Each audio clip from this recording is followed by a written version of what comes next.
us in preserving and protecting Tennessee's wildlife.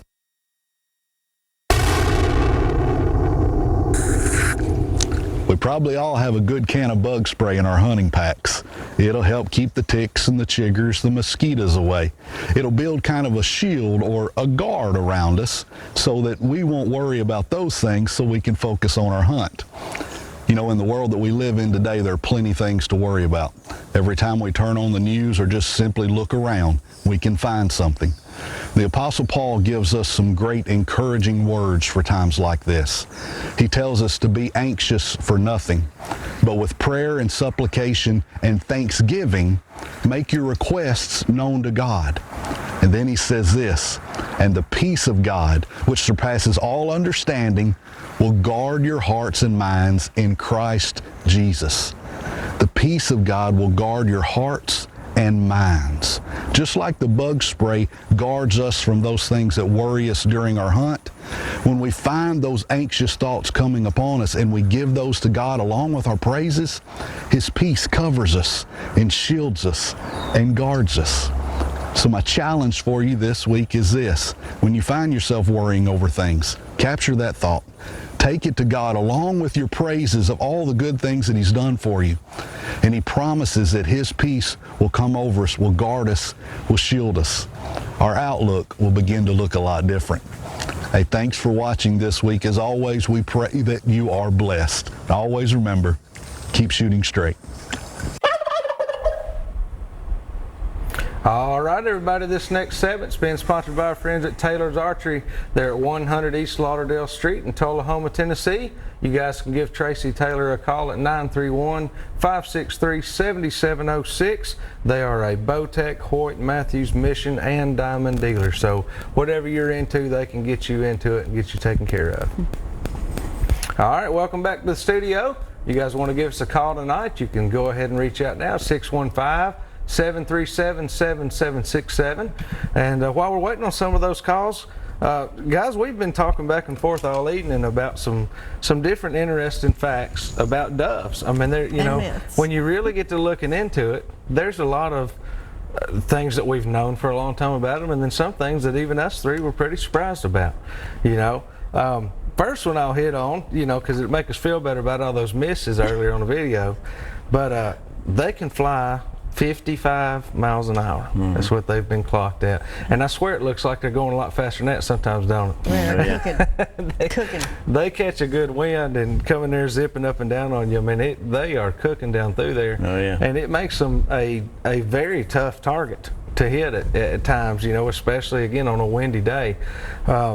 So if you're wondering, 55 miles an hour is how fast a dove has been clocked. And I believe some on our field the other day were up in the 60s. We'll have to check them ourselves because they was sure coming in. They're getting it. Now, Randall, how long is we were talking also incubation for doves. Is that 14 days? 13 to 14 days. 13 to 14 Two days. eggs. Okay. And that's with mom and the daddy both sitting on them, right, little? Yes. Yeah, they'll sit together, they swap up. The daddy sitting on the does eggs. the late morning and early afternoon. Mama does the rest. Yeah, they got a schedule. But those two, they'll have 2 eggs at a time. These eggs, 14 days after, is incubation time, eggs hatch. Within 14 days of that, they're able to fly. And so they're going to spend up to another week or two with daddy kind of helping them, working them around, and within 25 days they're flying on their own. They're gone. Yeah, what I didn't know, and I looked it up yesterday or today, from the Audubon and TWRA. I didn't know that they could have 4 to 6 clutches. They can have 6. 4 to 6 clutches a year, and they said that they have seen doves nesting in every month of the year in Tennessee. Yeah. At some point. Which kind of gets to our 56-degree thing we're going to get to here in a little bit. We got a caller here, and let's go on and catch him. We got Eddie. How are you doing tonight? I'm doing all right. How are you? Doing good. How can we help you tonight? Yeah, I was wondering how the full moon's going to affect the deer season this time. We got a blue moon in October. the 1st and the 31st. I'll hang up and listen to you. Okay, you called on the right night. Yeah, right. The moon king right What do here. you think is going to happen with the blue moon being in October? Well, you know how I am. I know. I've got 5 days there that I really hunt. And I might hunt a little bit. Anytime the rut is going on is always a good time. And but 2 days before a full or a new moon, the day of it and 2 days after, I'm going to be hunting unless I'm just awful sick. Yeah. I killed a lot of my best bucks right in the middle of the day on that full or new moon. He always says straight overhead or straight underfoot. Yeah. Yeah. I mean, and I've kind of had the same results myself. You have a lot of naysayers to the moon guides and things. You have a lot of people that just absolutely follow them religiously. You know, I personally believe there's got to be some kind of correlation there at times, because like you, I have followed moon charts before. We've spent whole seasons before where we just really paid attention to them. And while a deer could move at any time, obviously, I mean, a deer's going to do what a deer's going to do. The moon seems to have an effect on that. Yeah. That moon And I'm affects with you. everything. I think that the full moon, especially the one in late October there, I think that will probably be one of the hottest bow hunting situations that we'll have all year. Oh, yeah. And that should be just right around the juvenile hunt this year. And you know, they always seem to just get the perfect, They you come know, alive for the them. perfect lineup Seems- for the juveniles. So, but yeah, I agree with you on that, Randall. I believe that having that both at the 1st of October, you're going to probably see a heavy feeding pattern around that moon. The couple of days before, and then on the full moon both, I believe you'll see a lot of heavy eating.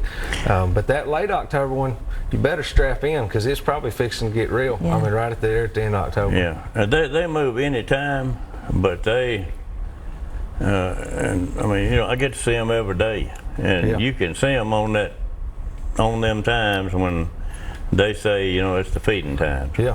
Well, everyone, they don't just say, okay, it's feeding time. You Right. know, they don't get up and do that. They move all the time, especially during the rut. But right now, that October lull is hitting the ground. Yep. Them acres. Yeah, that's what the October lull really is. Yeah. You're just so used to seeing them in the green fields and you know, off the roads and things like that in the open spaces or in your food plots a little bit late summer. Once those acorns hit the ground, those food plots are pretty much out of commission for a little while. That's it, yeah. They will be eating acorns. And we did a segment a few weeks ago. I talked about that, you know, that I usually find my deer on acorns in bow season. It's just usually you're going to have a better chance there than you are on a food plot. Those food plots look inviting, and they may come there after dark, but they're going to come there after they've been eating acorns for 2 or 3 hours. That's what they're going to do. So that's the draw. Yeah, I would never tell anybody not to go hunting. I've hunted on some of the god-awfulest days and sat in there from daylight to dark, you know, and some days are better than others, but don't let me or nobody else tell you not to go hunting. And they're all good days to go hunting. Oh, yeah. You know, You can go, yeah. They are. Well, guys, we're going to get ready to go on and do this week's tip of the week. This week's tip of the week is being sponsored by Phoenix Custom Quality Rods. You all can find them at phoenixrods.com. Look through all of their new inventory and everything that they have got out for the end of 2020 and going into 2021. Right here in the state of Tennessee, y'all can give Jim Brewer a call at 931-213-1455 and let him take care of all your Phoenix needs. All right, Randall, what's our tip tonight? That 56-degree thing, or is it 54? Whatever. It was 56, I believe, is what I had always been told. Yeah. But just here this week, some people, me included, it got cool a couple of nights. You know, I was sitting there watching my chickens and all out there. And but the doves didn't leave. What we're talking about here is some people has come up and saying when it gets 54 degrees at night the next day, a lot of doves are gone. Well, that's not what Audubon and TWRA and nobody like that says. No, well, you're right. And they, what causes that 54 degrees is somebody cutting 30 acres of corn. You know? All of a sudden, they've moved up the highway a little way. Yeah, Kind of they're like that still here. October lull with those acres. Oh yeah, they we're in the breeding area right in the United States where we're at, most of our doves, they say, don't even fly nowhere, you know, maybe 20 miles or so. Yeah. The ones up in Canada and up north where it gets real cold, then they, you know, they might go all They'll the way come to to us. Mexico. That's where our December hunt comes from. Yeah. You know, our late season hunt. But, Yeah. Yeah. So I mean, guys, in a nutshell, don't give up. Get out there this weekend, do some more dove hunting. And there are still plenty of birds in the area. Yeah, We're gonna get ready to take another quick break. We'll be right back here in just a minute with some more Southern Woods and Waters.